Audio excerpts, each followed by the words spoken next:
नमस्कार दोस्तों, स्वागत है आपका सक्सेस विद गुरुकुल वाला में। आज हम लोग ज्योग्राफी में प्राकृतिक वनस्पति से संबंधित आज तक बीपीएससी में पूछे गए तमाम क्वेश्चन को देखने वाले हैं। क्वेश्चन नंबर फर्स्ट है, भारत में किस राज्य में सर्वाधिक क्षेत्र घने पतझड़ वाले जंगल से घिरा है? ऑप्शन ए है ओडिशा, ऑप्शन बी है महाराष्ट्र, ऑप्शन सी है मध्य प्रदेश, ऑप्शन डी है छत्तीसगढ़, ऑप्शन ई है उपयुक्त में से कोई नहीं, उपयुक्त में से एक से अधिक। इसका सही आंसर हो जाएगा Madhya Pradesh, option number C. Sundarban क्षेत्र में है उष्णकटिबंधीय आर्द्र सदाबहार वन, उपोष्णकटिबंधीय आर्द्र वन और उसके बाद आर्द्र समशीतोष्ण वन। डी है आपका सघन मैंग्रोव वन। इसका सही आंसर हो जाएगा सघन mangrove one, option number D. निम्नलिखित में से किस राज्य में सर्वाधिक क्षेत्र वनों के अंतर्गत पाया जाता है? ऑप्शन ए है हिमाचल प्रदेश, ऑप्शन बी है असम, ऑप्शन सी है आंध्र प्रदेश, ऑप्शन डी है अरुणाचल प्रदेश, ऑप्शन ई है उपयुक्त में से कोई नहीं, उपयुक्त में से एक से अधिक। इसका सही आंसर हो जाएगा मध्य प्रदेश।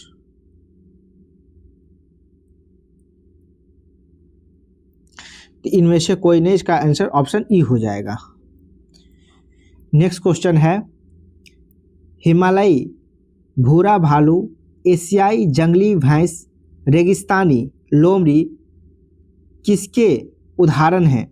ऑप्शन ए है दुर्लभ प्रजाति, ऑप्शन बी है आपका विलुप्त प्रजाति, ऑप्शन सी है लुप्त प्राय प्रजाति, ऑप्शन डी है उपयुक्त में से एक से अधिक, उपयुक्त में से कोई नहीं।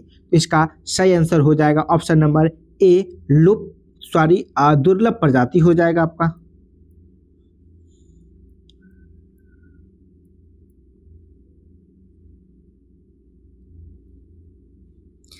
निम्नलिखित में से कौन से समुद्री जैव विविधता के दृष्टिकोण से दुनिया का सबसे समृद्ध क्षेत्र है, जिसमें ज्वालानद-मुख समुद्र तट, निकट तटीय पर्यावरण के जंगल, समुद्री घास, प्रवाल भित्ति नामक दलदल एवं मैंग्रोव के साथ साथ 21 द्वीप शामिल है। यह शामिल कहाँ है? मन्नार की खाड़ी बायोस्फीयर रिजर्व में है। ऑप्शन बी इसका सही आंसर होगा। यह 69 बीपीएससी प्रीलिम्स में पूछा हुआ क्वेश्चन है।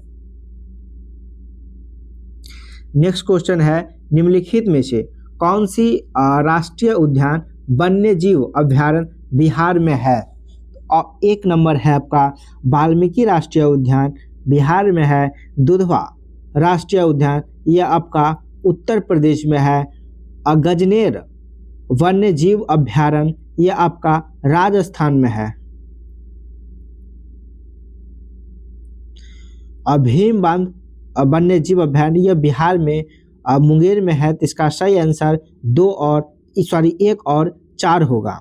1 और 4 ऑप्शन नंबर बी आपका सही आंसर होगा। यह भी 69 बीपीएससी प्रीलिम्स 2023 का पूछा हुआ क्वेश्चन है। गैंगेटिक डॉल्फिन के संबंध में निम्नलिखित कथनों पर विचार कीजिए। 1 नंबर स्टेटमेंट है, गंगा नदी की डॉल्फिन को IUCN की रेड लिस्ट के तहत लुप्त प्राय जीव के रूप में वर्गीकृत किया गया है। बिल्कुल स्टेटमेंट सही है। उसके बाद दूसरा स्टेटमेंट है, इनमें से कोई क्रिस्टलीय नेत्र लेंस नहीं है जो इसे प्रभावित रूप से अंधा बना देती है। बिल्कुल सही है। यह भी स्टेटमेंट क्या है? सही है। यह इको लोकेशन का उपयोग कर आगे बढ़ती है और शिकार करती है। यह भी स्टेटमेंट क्या है? इसका सही है। 4 नंबर है, इसे भारत के राष्ट्रीय जलीय जीव के रूप में मान्यता दी गई है। यह भी स्टेटमेंट क्या है? सही है। सभी सही था। इसका सही आंसर ऑप्शन डी हो जाएगा। यह भी 69 बीपीएससी प्रीलिम्स 2023 का पूछा हुआ क्वेश्चन है। कांटेदार जंगल नहीं पाए जाते हैं। कर्नाटक में, आंध्र प्रदेश में, तमिलनाडु में, उपयुक्त में से एक से अधिक, उपयुक्त में से कोई नहीं। तो उपयुक्त में से एक से अधिक होगा। कांटेदार वन जो पाए जाते हैं वो आप देखेंगे तो राजस्थान और हरियाणा, पंजाब के क्षेत्र में पाए जाते हैं।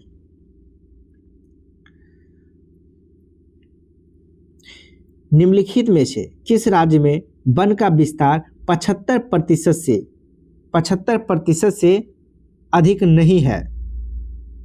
ऑप्शन ए है मिजोरम, ऑप्शन बी है नागालैंड, ऑप्शन सी है आपका मेघालय, ऑप्शन डी है मध्य प्रदेश, ऑप्शन ई है उपयुक्त में से कोई नहीं, ऑप्शन या उपयुक्त में से एक से अधिक।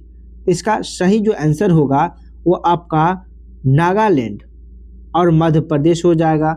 नागालैंड का जो आप देखेंगे इसका परसेंटेज जो है वो आपका 73% है, 73.5 कुछ है, 1 या 2 है, ठीक है, इतना परसेंट है। और उसके बाद मध्य प्रदेश का 25.14% है, 75% से दोनों क्या है कम है।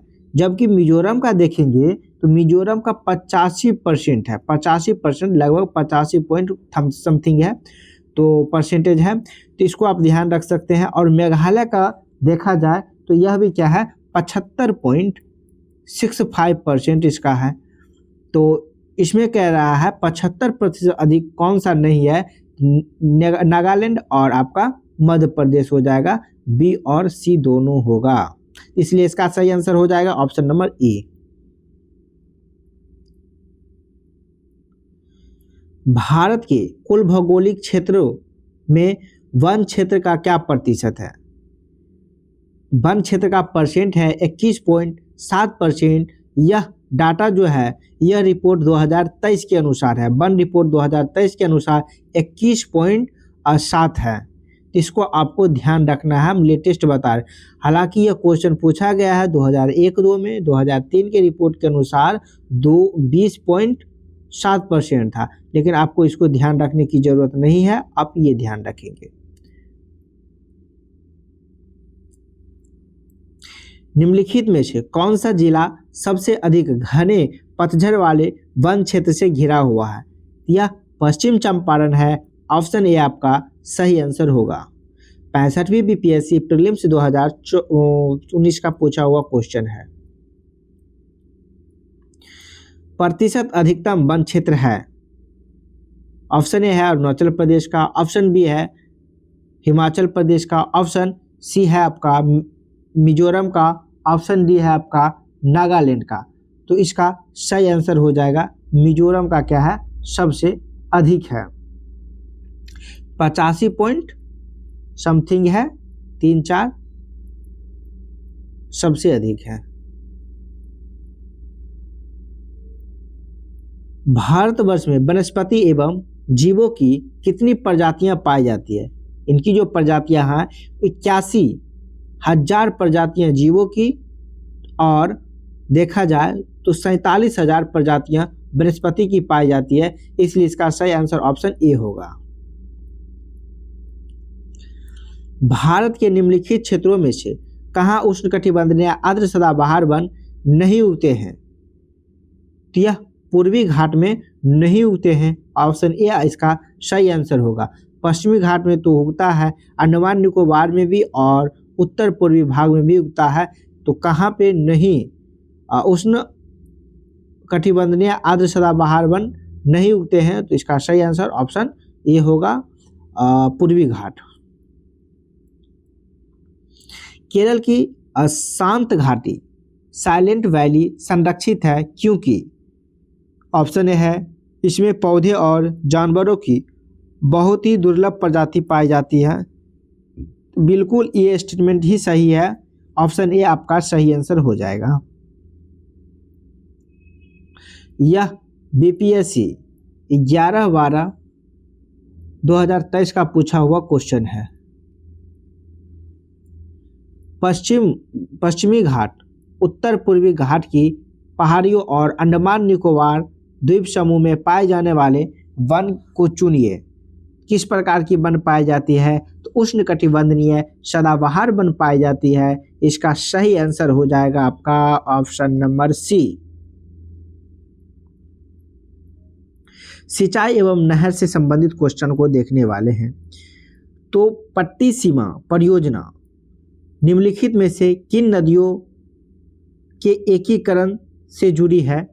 यह कृष्णा और गोदावरी से जुड़ी हुई है। इसका सही आंसर हो जाएगा ऑप्शन नंबर बी। यह परियोजना आंध्र प्रदेश सरकार के द्वारा चलाया गया था। भारत की सिंचाई क्षमता का सर्वाधिक भाग पूरा होता है, वह लघु एवं बृहद परियोजनाओं के माध्यम से होता है। इसका सही आंसर ऑप्शन बी होगा। सारण सिंचाई नहर निकलती है सोन से, गंगा से, कोसी से, गंडक। इसका सही आंसर हो जाएगा आपका गंडक से, ऑप्शन नंबर डी। निम्नलिखित नहर प्रणालियों में से किससे बिहार के क्षेत्र में सिंचाई होती है? तो त्रिवेणी नहर से होती है। इसका सही आंसर ऑप्शन बी होगा। भारत में पानी का सर्वाधिक उपयोग किस प्रयोजन के लिए किया जाता है? ऑप्शन ए घरेलू के लिए, ऑप्शन बी है सिंचाई के लिए, ऑप्शन सी है उद्योग के लिए, ऑप्शन डी है उपयुक्त में से एक से अधिक, ऑप्शन ई है उपयुक्त में से कोई नहीं। तो इसका सही आंसर हो जाएगा सिंचाई के लिए। यह बीपीएससी टीआरई 3 जुलाई 2024 का पूछा हुआ क्वेश्चन है। बहुउद्देशीय नदी घाटी परियोजना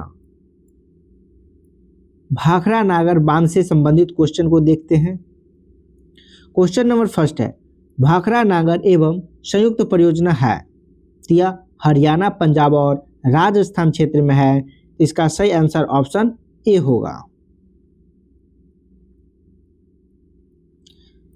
भाखड़ा नागर बांध किस नदी पर बनाया गया है?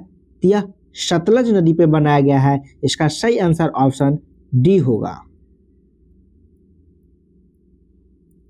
कावेरी नदी पर बने बांध हैं, कावेरी नदी पर बंधे बांध से संबंधित क्वेश्चन को हम लोग देखते हैं। क्वेश्चन नंबर फर्स्ट है, निम्नलिखित में से कौन भारत का सबसे पुराना जल शक्ति उत्पादन केंद्र है? ऑप्शन है मयूराक्षी, ऑप्शन बी है मचकुंड, ऑप्शन सी है पल्ली वासर, ऑप्शन डी है शिव समुद्रम। इसका सही आंसर हो जाएगा ऑप्शन नंबर डी, शिव समुद्रम। नागा अर्जुन सागर, उससे एक ही क्वेश्चन पूछा गया था अभी तक, और नागा अर्जुन सागर परियोजना बांध से संबंधित क्वेश्चन को देखते हैं। तो पहला क्वेश्चन है, नागा अर्जुन सागर बहुउद्देशीय परियोजना किस नदी पे है? तो इसका सही आंसर हो जाएगा आपका कृष्णा नदी, ऑप्शन नंबर डी। हीराकुंड बांध से संबंधित क्वेश्चन, हीराकुंड बांध कौन सी नदी पर बनाया गया है? ऑप्शन ए है शिवनाथ, ऑप्शन बी है नर्मदा, ऑप्शन डी है सी है महानदी, ऑप्शन डी है सोन। इसका सही आंसर हो जाएगा महानदी पे, ऑप्शन नंबर सी आपका सही आंसर होगा। दामोदर घाटी परियोजना मैथोन, बेल पहाड़ी एवं तिरैया बांध किस नदी पर बनाए गए हैं? यह बनाया गया है बराकर नदी पे। बराकर नदी जो है यह दामोदर की सहायक नदी है।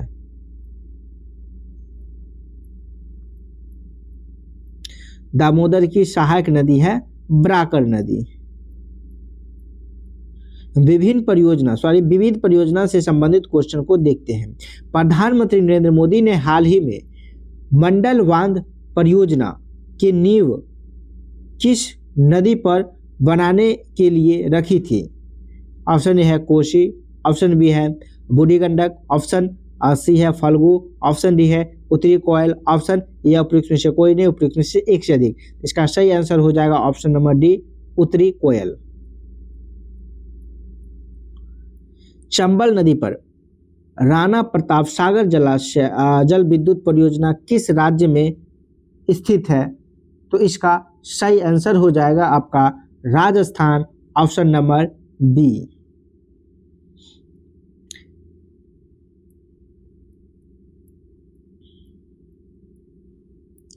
कृषि से संबंधित क्वेश्चन। कृषि में युग्म पैदावार का आशय को उगाने में है।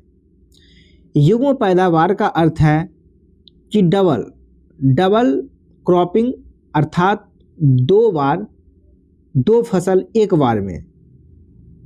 तो इसमें देखा जाए, ऑप्शन ए है विभिन्न मौसमों पर दो फसल, ऑप्शन बी है एक ही साथ दो फसल, ऑप्शन सी है अन्य फसल के साथ एक फसल, ऑप्शन डी है इनमें से कोई नहीं। इसका सही आंसर जो होगा वो विभिन्न मौसमों पर दो फसल। युग्म पैदावार का आशय है विभिन्न मौसमों पर दो फसल, कम से कम दो फसल अनिवार्य हो। निम्नलिखित में से कौन सा एक कृषि में उत्पादकता बढ़ाने का रास्ता है? ऑप्शन ए है कुशल सिंचाई, ऑप्शन बी है गुणवत्ता युक्त बीज, ऑप्शन सी है कीटनाशकों का उपयोग, ऑप्शन डी है उर्वरकों का उपयोग। इसका सही आंसर होगा उपयुक्त में से सभी। ऑप्शन ई हो जाएगा आपका सही आंसर।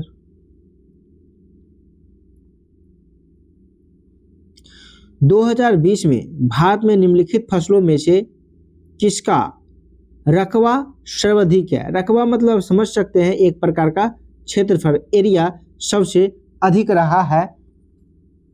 ऑप्शन ए है दाल, ऑप्शन बी है मोटे अनाज, ऑप्शन सी है गेहूं, ऑप्शन डी है चावल धान, ऑप्शन डी है उपयुक्त में से कोई नहीं, उपयुक्त में से एक से अधिक। इसका सही आंसर हो जाएगा ऑप्शन नंबर डी चावल धान होगा। हरित क्रांति से संबंधित क्वेश्चनों को देख लेते हैं। हरित क्रांति से संबंधित क्वेश्चन है क्वेश्चन नंबर फर्स्ट। निम्नलिखित में से कौन सा एक 20वीं शताब्दी के 7वें दशक के अंतिम दौर की हरित क्रांति की प्रकृति का सबसे उचित वर्णन करता है? तो इसका सही आंसर जो होगा उच्च उपज किस्म कार्यक्रम का, ऑप्शन नंबर सी। स्वतंत्रता प्राप्त के बाद से भारत ने सर्वाधिक प्रगति की है, किस क्षेत्र में की है? तो गेहूं के उत्पादन में इसका सही आंसर हो जाएगा ऑप्शन नंबर डी।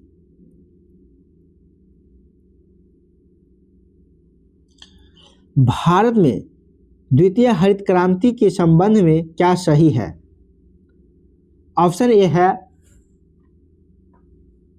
इसका लक्ष्य हरित क्रांति से पूर्व में ही लाभान्वित हो चुके क्षेत्रों में गेहूं एवं चावल के उत्पादन में वृद्धि करना है।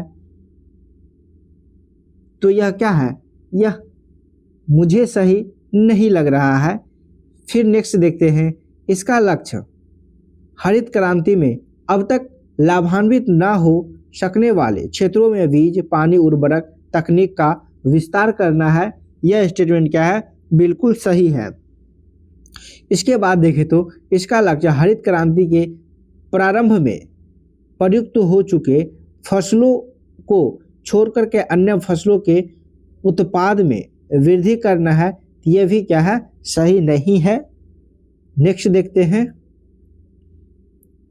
इसका लक्ष्य पशुपालन, सामाजिक वानिकी तथा मत्स्य पालन के साथ साथ सहयोत्पादन का समाकलन करना है। यह स्टेटमेंट क्या है? सही है। इसका सही आंसर जो दिखा वो आपका 2 और 4 इसका सही आंसर ऑप्शन सी हो जाएगा।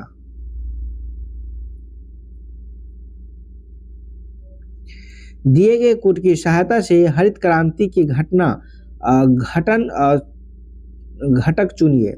पहला है उच्च उत्पादन देने वाली किस्म की बीजें, दूसरा है सिंचाई, तीसरा है आपका ग्रामीण विद्युतीकरण, चौथा है ग्रामीण सड़कें और विपणन।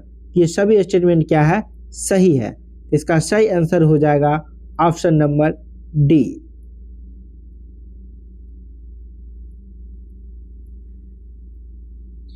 इंद्रधनुष क्रांति का संबंध है किससे है? हरित क्रांति से, श्वेत क्रांति से, नील क्रांति से, उपयुक्त में से सभी। इसका सही आंसर हो जाएगा उपयुक्त में से सभी। काली क्रांति संबंधित है। ऑप्शन ए है मत्स्य उत्पादन से, ऑप्शन बी है कोयला उत्पादन से, ऑप्शन सी है कच्चे तेल उत्पादन से, ऑप्शन डी है सरसों उत्पादन से, ऑप्शन ई है उपयुक्त में से कोई नहीं, उपयुक्त में से एक से अधिक। तो इसका सही आंसर हो जाएगा ऑप्शन नंबर सी, कच्चा तेल उत्पादन से।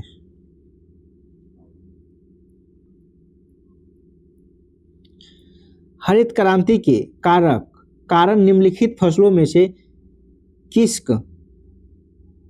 किसका उत्पादन में सर्वाधिक वृद्धि देखने को मिला है? तो यह गेहूं में देखने को मिला है। इसका सही आंसर ऑप्शन बी हो जाएगा। तो आज के लिए इतना ही रहा। आप लोग को सेशन कैसा लगा आप लोग कमेंट करके जरूर बताएं। आज के लिए इतना ही रखते हैं। बहुत बहुत धन्यवाद।